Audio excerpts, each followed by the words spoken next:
अस्सलाम वालेकुम। अबरार रशीद एक मरतबा फिर आपकी खिदमत में हाजिर है और मेरी आपसे दरख्वास्त है कि अगर अभी तक आपने मेरे चैनल को सब्सक्राइब नहीं किया तो इसे सब्सक्राइब कर लें और जो घंटी का बटन है उसको ज़रूर प्रेस करें ताकि मेरी ताज़ा तरीन वीडियोज़ का नोटिफिकेशन आप तक बर वक्त और जल्द अज जल्द पहुँच सके।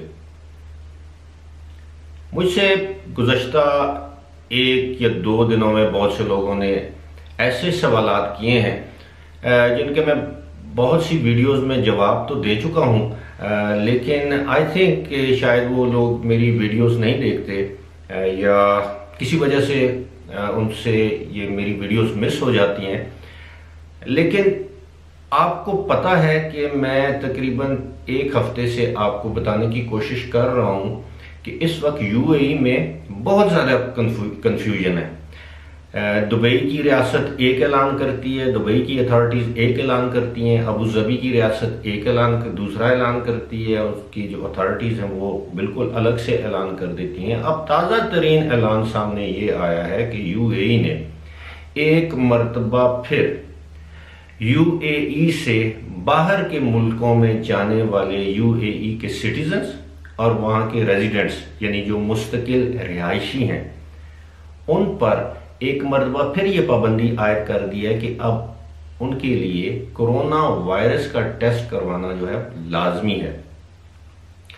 इससे पहले एक मरतबा ऐलान किया गया कि यूएई से बाहर जाने वाले अफराद के लिए कोरोना वायरस का टेस्ट लाजमी होगा। उसके बाद दुबई ने ऐलान किया कि ऐसा टेस्ट करवाना हरगिज़ ज़रूरी नहीं है, इसकी कोई ज़रूरत नहीं है।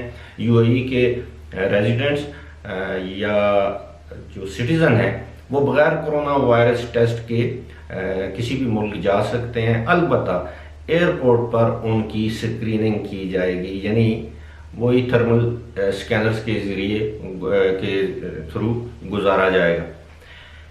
अब एक मरतबा फिर यूएई यानी अबू धाबी ने यह ऐलान कर दिया है कि जी ये टेस्ट बिल्कुल ज़रूरी है। अब आप मुझे ये बताएं कि जो लोग प्लान कर रहे हैं किसी भी मुल्क जाने के या अपने आबाई मुल्क जाने का, उनके लिए कितने ज़्यादा मसाइल पैदा हो सकते हैं। अगर एक शख्स ने या एक फैमिली ने ये प्लान कर लिया है कि वो अपने मुल्क, यानी चले मैं मिसाल देता हूँ कि पाकिस्तान आना चाहते हैं, उन्होंने प्लान कर लिया, टिकट खरीद लिया, अब उनकी फ़्लाइट है, अब उनके लिए टेस्ट लाजमी करार दे दिया गया और इस टेस्ट में जो पीसीआर टेस्ट है इसके आने में 24 से 48 घंटे दरकार हैं।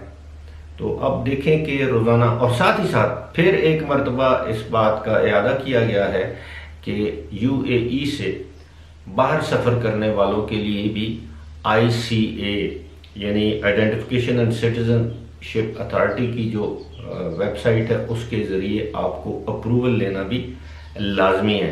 याद रहे कि मैंने गुज़श्ता एक वीडियो में जिक्र किया था कि इस अप्रूवल के लिए आपको 50 दिरहम भी अदा करना पड़ेंगे और कुछ कैटेगरीज हैं। आप सैर और सियाहत की गर्ज से यूएई से बाहर नहीं जा सकते, इसके लिए किसी वैलिड रीज़न की ज़रूरत है। वैलिड रीज़न क्या हो सकती है कि आपको किसी की तीमारदारी के लिए जाना है, यानी आपके वालदा वालिद या इमीडिएट फैमिली में से कोई, आपकी बीवी, आपके बच्चे, उनमें से कोई बहन भाई अगर बीमार है उसका भी आपको सबूत देना पड़ेगा। खुदा न खास्ता आपके करीबी अजीज़ों में से किसी की डेथ हो गई है, उसका भी आपको सबूत देना पड़ेगा, तभी आप जा सकते हैं। इसी तरह अगर आपका कोई बिजनेस टूर है, आप बिजनेस पर जाना चाहते हैं तो उसके लिए भी आपको सबूत देना पड़ेगा। तालीम के लिए आप किसी दूसरे मुल्क जाना चाहते हैं उसके लिए भी सबूत देना पड़ेगा और इसके लिए जो एनओसी है वो वजारत तालीम से अटेस्ट करवाना होगी। तो एक मुश्किल प्रोसेस बनाया गया।